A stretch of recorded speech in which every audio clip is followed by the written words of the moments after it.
General Bipin Rawat आज संभालेंगे मुल्क के पहले चीफ ऑफ डिफेंस स्टाफ का ओहदा।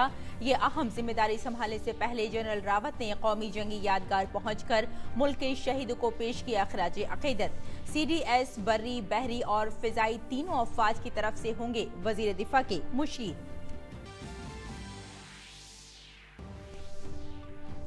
शुमाली भारत में सख्त सर्दी से थमी रफ्तार। दिल्ली में सर्दी ने तोड़ा पिछले 119 साल का रिकॉर्ड।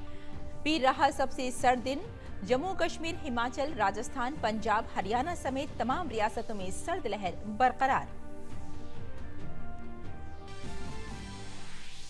पैन को आधार से मुंसलिक करने की आखिरी तारीख में 31 मार्च 2020 तक की तौसी। पिछली आखिरी तारीख 31 दिसंबर से एक दिन पहले मरकजी रास्त टैक्स बोर्ड ने किया राहत भरा ऐलान। साल 2026 या 2030 में होने वाले दौलत मुश्तरका खेलों के लिए दावेदारी पेश करेगा भारत।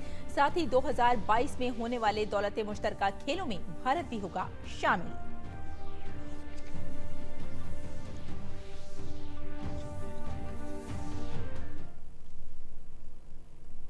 आदाब नाज़रीन, खबरनामे में आपका खैर मकदम है। मैं हूं आपके साथ रेशमा फारूकी। आइए तफसील से आप खबरों पर नजर डालते हैं। Army chief general Bipin Rawat आज से मुल्क के पहले चीफ ऑफ डिफेंस स्टाफ की जिम्मेदारी संभालेंगे। जनरल रावत को आज नॉर्थ ब्लॉक में गार्ड ऑफ ऑनर दिया गया। CDS का काम फौज, बहरिया और फिजाइया के कामकाज में बेहतर तालमेल कायम करना और मुल्क की फौजी कुव्वत को मजीद मजबूत करना होगा। CDS, बर्री, बहरी और फिजाई तीनों अफवाज की तरफ से वजीर दिफा के मुशीर होंगे। CDS के ओहदे की जिम्मेदारी संभालने से कबल जनरल रावत ने आज कौमी जंगी यादगार पहुंचकर मुल्क के शहीदों को खराज अकीदत पेश किया। जनरल रावत के सामने मुल्क की तीनों अफवाज में मुश्तरका फिक्र को फरोग देने और उन्हें मरबूत तरीके से कार्रवाइयों को अंजाम देने की अहल बनाने की बड़ी जिम्मेदारी होगी। CDS की भारतीय अफवाज में देसी साजो सामान के इस्तेमाल में इजाफा करने की भी जिम्मेदारी होगी। काबिल जिक्र है कि वजीर आजम नरेंद्र मोदी ने लाल किले से मुल्क में चीफ ऑफ डिफेंस स्टाफ की तकर्रुरी का ऐलान किया था।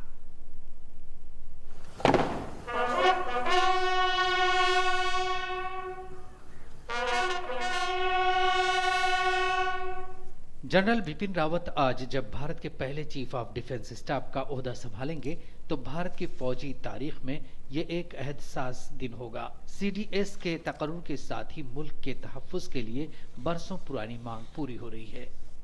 CDS की मुद्दत कार ज्यादा से ज्यादा 3 बरस या 65 बरस की उम्र तक होगी।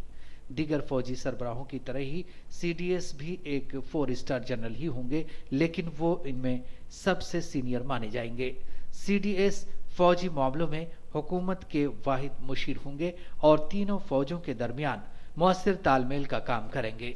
यही नहीं, CDS वजीर आज़म की क़यादत में न्यूक्लियर कमांड अथॉरिटी में भी फौजी मुशीर होंगे और उनके पास खलाई और साइबर जंग की सीधी कमांड होगी। थिएटर कमांड कायम होने के बाद CDS जमीन, समंदर और आसमान में होने वाले फौजी ऑपरेशन के दरमियान तालमेल कायम करने का काम करेंगे।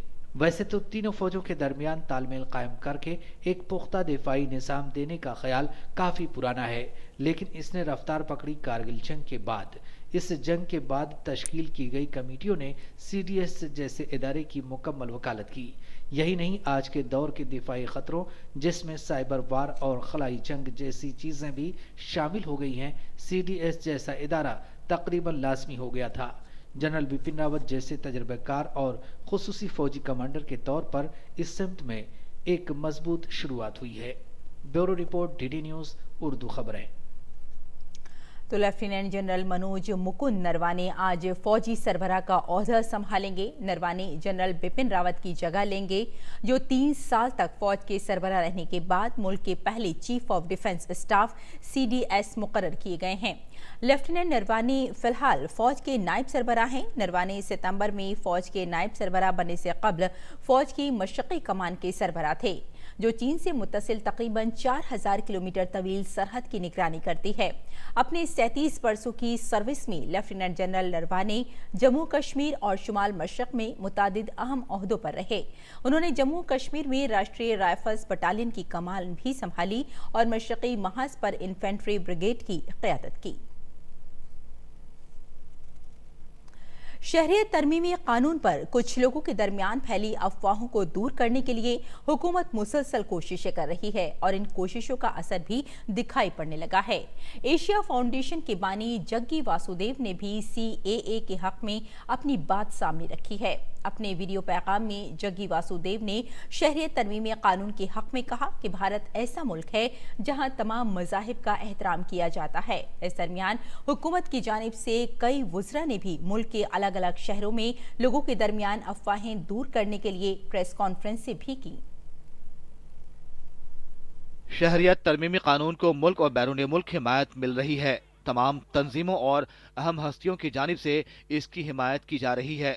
ईशा फाउंडेशन के बानी जग्गी वासुदेव ने भी शहरियत तरमीमी कानून को सही कदम करार दिया है। This is a dangerous game people are playing. I think there is a certain desperation among certain people who misinformed illiterate masses of religious groups who went wild thinking that the local Indian Muslims will lose their citizenship. That's what they conveyed. They sent out a message saying, they are discriminating and all of you will lose your citizenship and they will throw you out. This is… well, such a mischief should not have worked on the scale that it worked. It should not have. It's unfortunate. रूहानी पेशवा सदगुरु जग्गी वासुदेव ने appeal की कि शहरियत तरमीमी कानून की मुखालिफत करने वाले तशद्दुद का रास्ता इख्तियार न करें। It's really terrible that public property is burned and destroyed. Ordinary people's scooters and cars and shops being absolutely vandalized like this, for what? Because once the crowds go into a frenzy state, nobody knows why they're doing what they're doing. Everybody's doing something. I think in a very calibrated way, somebody sent the message to the minorities that your citizenship is under threat, which is an absolute lie. Unfortunately, it did fly. This lie did fly for the last 1 week, now it's landed, now people know it's not. So they're trying to find different reasons why we did what we did. It's very unfortunate. वज़ीर-ए-आज़म नरेंद्र मोदी ने भी CAA की हिमायत में मुहिम की तौसी के लिए रूहानी पेशवा सदगुरु जग्गी वासुदेव का वीडियो पोस्ट किया। वज़ीर-ए-आज़म ने लिखा कि CAA से मुंसलिक पहलुओं की वाज़ेह तशरीह और दीगर चीजें सदगुरु से सुनिए। उन्होंने तारीखी सियाक़ो सबाक़ का हवाला दिया है और हमारी फ़िरक़ा वाराना हम आहंगी की सक़ाफ़त का बेहतरीन और शानदार तरीके से जिक्र किया है। इसके साथ ही उन्होंने मफाद परस्तों से मुताल्लिक बाज़ जमातों की गलत इत्तलात को बेनकाब किया है। वज़ीर-ए-आज़म की ज़ाती वेबसाइट के ट्विटर हैंडल पर भी एक पैगाम पोस्ट किया गया है जिसमें कहा गया है कि CAA मज़ालिम का शिकार हुए पनाह गुज़ीरों को शहरियत देने के लिए है और इसमें किसी की शहरियत लेने की बात नहीं की गई है। इंडिया सपोर्ट CAA नामी हैशटैग से किए गए पोस्ट में वज़ीर-ए-आज़म ने लिखा है कि CAA मजलूम पनाह गुज़ीरों को शहरियत देता है, ये किसी की शहरियत छीनता नहीं है। नमो ऐप के वॉलंटियर मॉड्यूल के वॉइस सेक्शन में आप कंटेंट, ग्राफिक्स और वीडियो देखने के लिए इस हैशटैग को देखें। इस हैशटैग के जरिए CAA के हक में अपनी हिमायत का इजहार करें। CAA पर मरकज के साथ ही BJP के नुक्ता नजर से वाकिफ कराने के लिए तमाम उज़रा और लीडर प्रेस कॉन्फ्रेंस मुनक़िद कर रहे हैं। कोची में मरकजी वजीर अर्जुन राम मेघवाल और करीमनगर में जल शक्ति के वजीर गजेंद्र सिंह शेखावत ने प्रेस कॉन्फ्रेंस की तो नासिक में BJP नायब सदर शिवराज सिंह चौहान ने। इन लीडरों ने अवाम को यकीन दहानी कराई कि यह कानून किसी के खिलाफ नहीं है। It is an act which is needed in undivided country. Those who have remained in Pakistan and Bangladesh, they could not live the life as per their dignity, as per their religion. They are called the religious minority. They have been persecuted. They have come in India. So we provided the citizenship to them. They are the family member of the undivided country of India. CAA के बारे में अगर जानना है तो सबसे पहले 1947 में महात्मा गांधी जी ने कहा था पाकिस्तान और बांग्लादेश में रहने वाले, बांग्लादेश नहीं था तब केवल पाकिस्तान था, हिंदू और सिख अगर वो चाहें तो हर नजरिए से भारत आ सकते हैं और उनको उनकी जान और सम्मान की रक्षा करना और उनको रोजगार और नौकरी देना भारत सरकार का पहला कर्तव्य है। If they respect this culture, they should have respected the main element of this culture, namely sheltering, honoring the refugees who come into India. When we brought a law to honor, respect and provide succor to the refugees who come into India, they are the ones who are opposing it. And today they are giving us lectures about Indian culture. Indian culture is about respecting, sheltering and supporting all the victims of such persecutions. मुल्क के तमाम दीगर हिस्सों में CA की हिमायत में रैलियां हो रही हैं। समस्तीपुर में शहरियत तरमीमी कानून की हिमायत में एक बड़ी रैली निकाली गई। इसमें बीजेपी के साथ तमाम दीगर तंजीमों ने शिरकत की। उत्तराखंड के बागेश्वर में एबीवीपी ने बेदारी रैली निकाली और इसे मुल्क के मफाद में उठाया गया कदम करार दिया। मगरबी बंगाल के कोच बिहार में भी बीजेपी ने सीएए की हिमायत में रैली निकाली। मुल्क ही नहीं बैरून मुल्क भी सीएए की हिमायत में लोग सामने आ रहे हैं। न्यूयॉर्क में भारतीय निजात लोगों ने शहरियत तरमीमी कानून के तई हिमायत का इजहार करने के लिए प्रोग्राम मुनक्किद किए और इसे हुकूमत हिंद की जानिब से उठाया गया तारीख साज कदम करार दिया। इतवार को टाइम्स स्क्वायर पर लोग इकट्ठा हुए। उनके हाथों में पोस्टर्स थे और वो सीएए और नरेंद्र मोदी हुकूमत की हिमायत में नारे लगा रहे थे। मजमूई तौर पर सीएए की हिमायत का दौर तो जारी है ही, अवाम तक पूरी बात पहुंचाने के लिए हुकूमत भी मुकम्मल कोशिश कर रही है। Bureau report, DD news Urdu खबरें। उमूर दाखिला के मरकजी वजीर मुमलिकत जी किशन रेड्डी ने कहा है कि कांग्रेस पार्टी मजहब के नाम पर लोगों को आपस में लड़ाने का काम कर रही है। वजीर मुमलिकत ने हैदराबाद में प्रेस से खिताब करते हुए कहा कि गुज़िश्ता कई बरसों से कांग्रेस पार्टी को हुकूमत के खिलाफ कोई मुद्दा नहीं मिला है, इसलिए शहरियत तरमीमी बिल को इशू बनाकर वो समाज को बांटने का काम कर रही है। खजाने के मरकजी वजीर मुमलिकत अनुराग ठाकुर ने तेलंगाना के करीमनगर में शहरियत तरमीमी कानून की हिमायत में रैली निकाली। मीडिया से खिताब करते हुए उन्होंने कहा कि सीएए शहरियत देने का कानून है, शहरियत लेने का नहीं। सीएए के ताल्लुक से अपोजिशन पार्टियों के जरिए फैलाई जा रही गलतफहमी से दूर रहने और अमनो हम आहंगी बरकरार रखने की अपील करते हुए उन्होंने कहा कि ये कानून ख्वाब पूरे करने का कानून है। शुमाली भारत में पड़ रही शदीद सर्दी ने लोगों का जीना दुश्वार कर दिया है। हालात ये हैं कि राजधानी दिल्ली में रिकॉर्ड तोड़ सर्दी पड़ रही है। साल 1901 के बाद पीर का दिन सबसे सर्द दिन रहा। दिल्ली में कल के दिन का ज्यादा से ज्यादा दर्जा हरारत 1901 के बाद अब तक की सबसे निचली सतह पर 9.4 डिग्री सेल्सियस दर्ज किया गया। शहर में शदीद कोहरे और धुंध की चादर के सबब मामूल की जिंदगी बुरी तरह मुतासिर हुई है। दिल्ली में सफदरजंग इलाके का दिन ज्यादा से ज्यादा दर्जा हरारत 9.4 डिग्री सेल्सियस दर्ज किया गया। इससे कबल 2 जनवरी 2013 को दिल्ली का ज्यादा से ज्यादा दर्जा हरारत 9.8 डिग्री सेल्सियस रहा था, जो कि 1951 के बाद सबसे कम था। महकमे मौसमियात के मुताबिक हवा के रुख में तब्दीली के पेश नजर 1 जनवरी से मुल्क के शुमाली इलाकों में सर्दी से मामूली राहत मिलने की उम्मीद है। इसके साथ ही दिल्ली में फिजाई आलूदगी की सतह भी खतरनाक के जुमरे में पहुंच गई है। दिल्ली में पीर को एयर क्वालिटी इंडेक्स 448 पर था। शुमाली रियासतों में कश्मीर के श्रीनगर का कम से कम दर्जा हरारत 0 से 6.5 डिग्री सेल्सियस दर्ज किया गया। रियासत की मशहूर डल झील में पानी मुंजमद हो गया है। दूसरी तरफ हिमाचल प्रदेश के मुतादिद हिस्सों में कम से कम और ज्यादा से ज्यादा दर्जा हरारत इस मौसम के मामूल के दर्जा हरारत से 1-2 डिग्री नीचे पहुंच गया है। लाहौल और स्पीति के किलोंग में दर्जा हरारत 0 से 11.8 डिग्री सेल्सियस नीचे दर्ज किया गया। दूसरी तरफ हरियाणा और मगरबी उत्तर प्रदेश की ज्यादातर मकामात और पंजाब, मशरक़ी और मगरबी राजस्थान, मध्य प्रदेश, बिहार और मशरक़ी उत्तर प्रदेश के कुछ मकामात पर दर्जा हरारत में गिरावट दर्ज की गई। महकमा मौसमियात की पेशगोई के मुताबिक राजस्थान के कुछ इलाकों में सर्द लहर का कहर जारी रहेगा, जबकि पंजाब, हरियाणा, दिल्ली, उत्तर प्रदेश और बिहार के ज्यादातर इलाकों में आज और बुध को दिन के दर्जा हरारत में गिरावट के सबब सर्द दिन की कैफियत बरकरार रहेगी। दिल्ली एनसीआर में हड्डियों में सिहरन पैदा कर देने वाली ठंड पड़ रही है, जिससे लोगों का हाल बेहाल है। सड़कों पर रात गुजारने वाले बेसहारा लोगों पर ये सर्दी और सितम ढा रही है। ऐसे लोगों की मदद के लिए राजधानी दिल्ली में रैन बसेरों का इंतजाम किया गया है। हमारे नुमाइंदा ने ऐसे रैन बसेरों में जाकर लोगों से उनका हाल दरियाफ्त किया।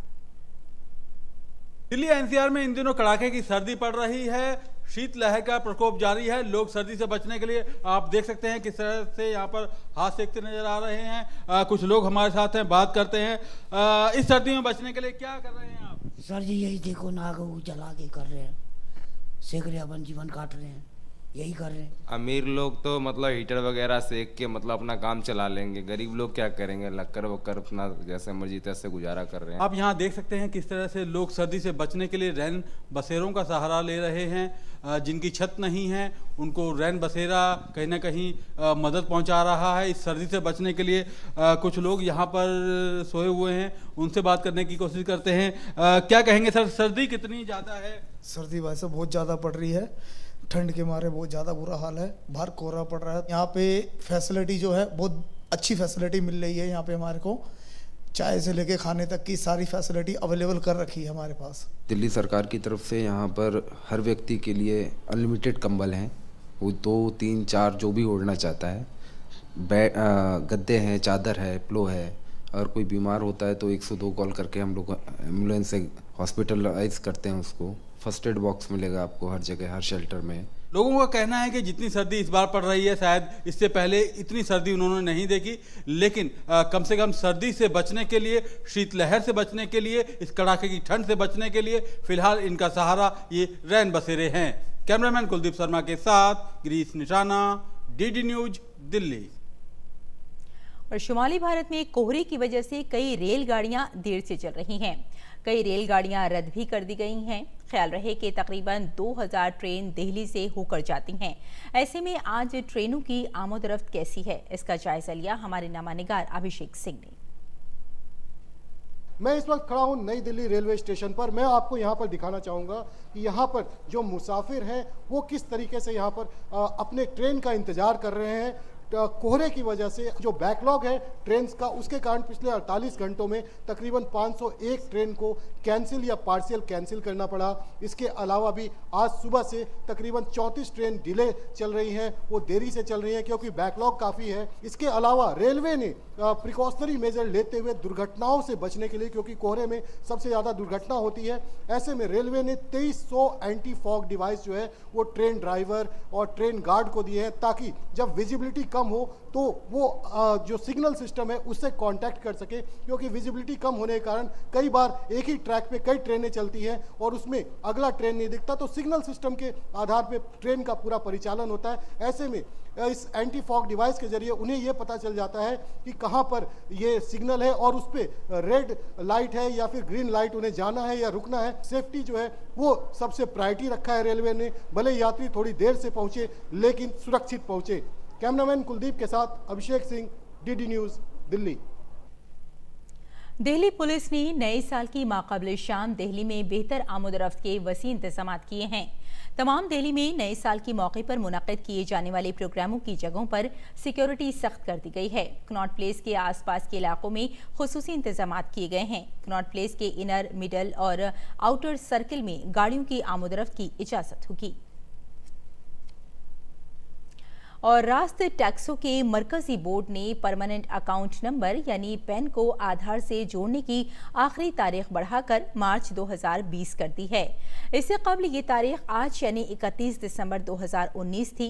CBDT ने अपने ट्वीट के जरिए जानकारी दी है कि इनकम टैक्स कानून 1961 की दफ़ा 139A की ज़ैली दफ़ा 2 के तहत पैन को आधार से जोड़ने की ख़त्मी तारीख 31 दिसंबर 2019 से बढ़ाकर 31 मार्च 2020 कर दी गई है।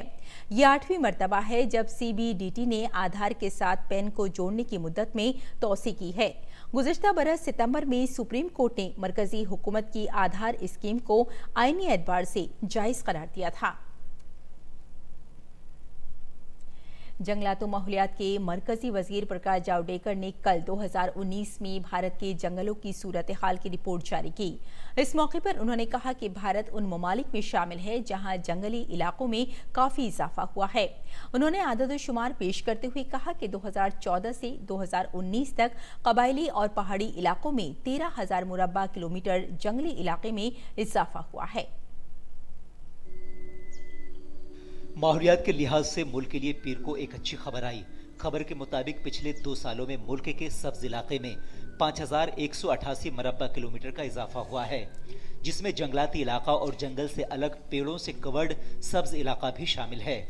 माहौलियात, जंगलात और तब्दीली आबो हवा के वजीर प्रकाश जावड़ेकर ने पीर को इंडियन फॉरेस्ट सर्वे के जरिए भारत में जंगलाती इलाके की सूरत हाल रिपोर्ट 2019 जारी करते हुए इस बात की जानकारी दी।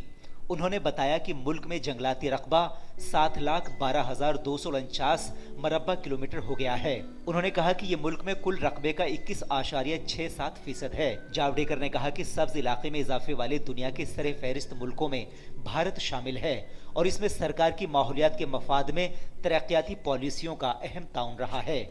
दुनिया में केवल थोड़े देशों में जंगल बढ़ा है, इसमें भारत का नंबर बहुत ऊंचा है और इसलिए भारत ने वनों के क्षेत्र में बढ़ाई की है और अब लगभग 25% हमारा क्षेत्र वनों से आच्छादित है। इस बार 5,000 स्क्वायर किलोमीटर, 5,200 लगभग स्क्वायर किलोमीटर ये एरिया बढ़ा है।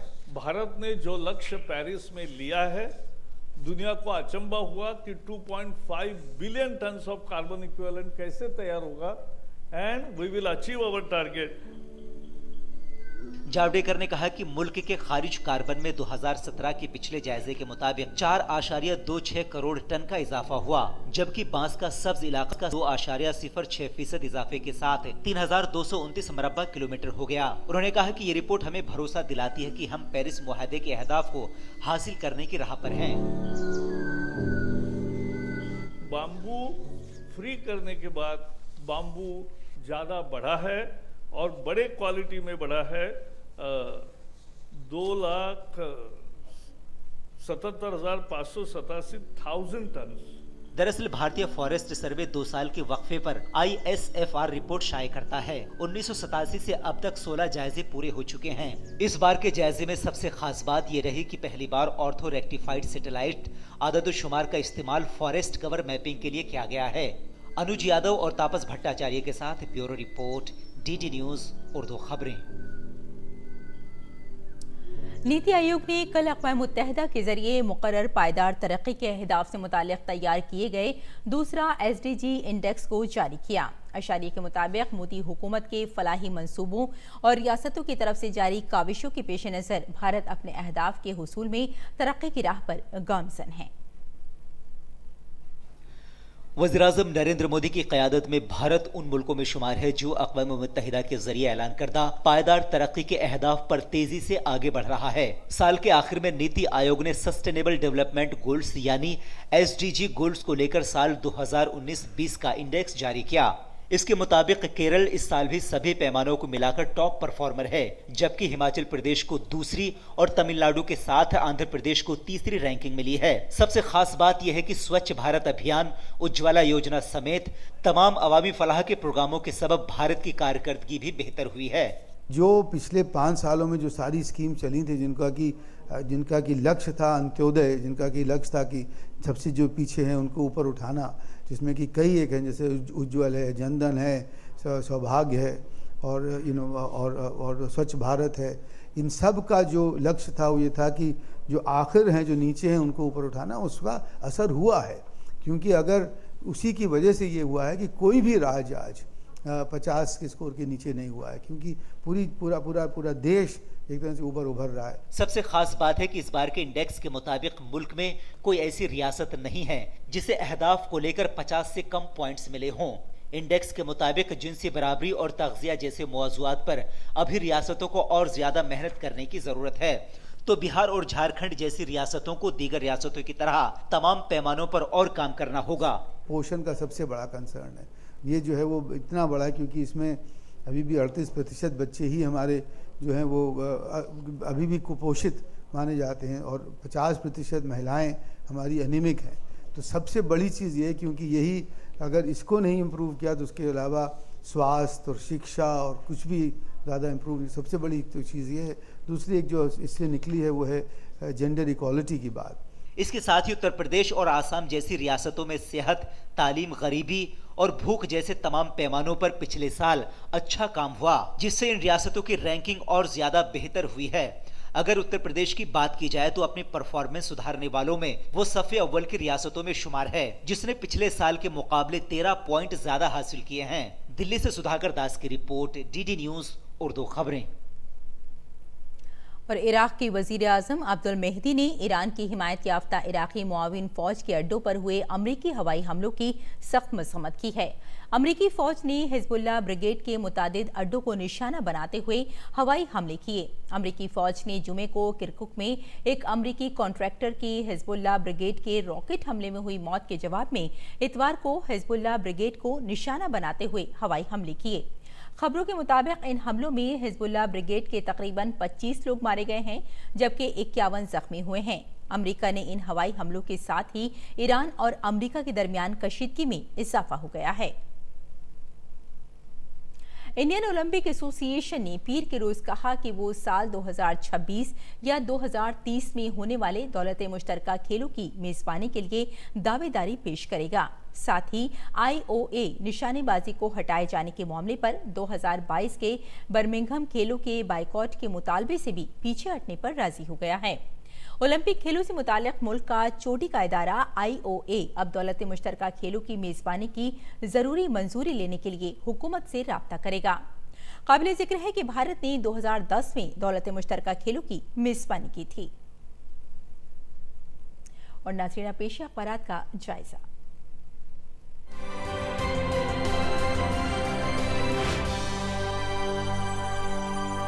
दिल्ली से शाया उर्दू अखबारात में बात सबसे पहले रोजनामा राष्ट्रीय सहारा की। अखबार के सफ़े अव्वल की सुर्खी है, CAA NRC NPR अवामी हिमायत के लिए वज़ीर-ए-आज़म की मुहिम शुरू, सोशल मीडिया का लिया सहारा। इसकी दीगर सुर्खियां इस तरह हैं। महाराष्ट्र में उद्धव काबीना की तौसी, अजीत पवार नायब वज़ीर आला नवाब मलिक समेत 36 नए उज़रा की हलफ बर्दारी। नायब सदर जमहूरिया M वेंकैया नायडू का बयान है, हिंदुस्तान को ज़ात पाक से पाक समाज की ज़रूरत। और सऊदी अरब के अरर शहर में नए हवाई अड्डे का इफ्तिताह। अब बात रोजनामा इनकलाब की। जनरल बिपिन रावत पहले चीफ ऑफ डिफेंस स्टाफ मुकर्रर किए गए। ईरान, चीन और रूस की मुश्तरका बहरी मशकों का इख्तिताम। अमेरिका के टेक्सास चर्च में फायरिंग, 2 अफराद हलाक, हमला आवर ढेर। ज़ेरे हिरासत फिलिस्तीनी बच्चों पर इसराइल के वहशियाना तशद्दुद का इंकशाफ। और जंगज़दा मुल्कों में 2010 से अब तक बच्चों पर हमलों में 3 गुना इजाफा। आखिर में नजर रोजनामा हिंदुस्तान एक्सप्रेस पर। इसकी सुर्खी है, सर्द लहर ने दिल्ली में तोड़ा 119 साल का रिकॉर्ड। साल 2019 हॉकी में मर्द और खातून टीम ने ओलंपिक के लिए क्वालिफाई किया। और एथलेटिक्स में हिमा दास छाई रहीं, अविनाश, दूती, तजेंदर और अनु रानी ने भी अपनी छाप छोड़ी। अखबार से आज बस इतना ही।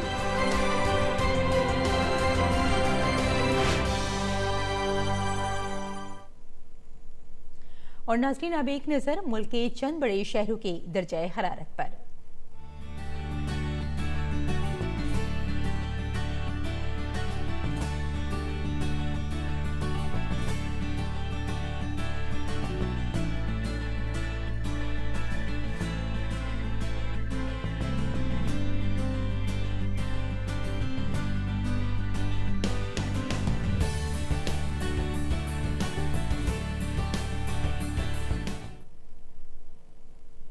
तो नाज़रीन, इस बुलेटिन में फिलहाल इतना ही। इजाज़त दें, आदाब।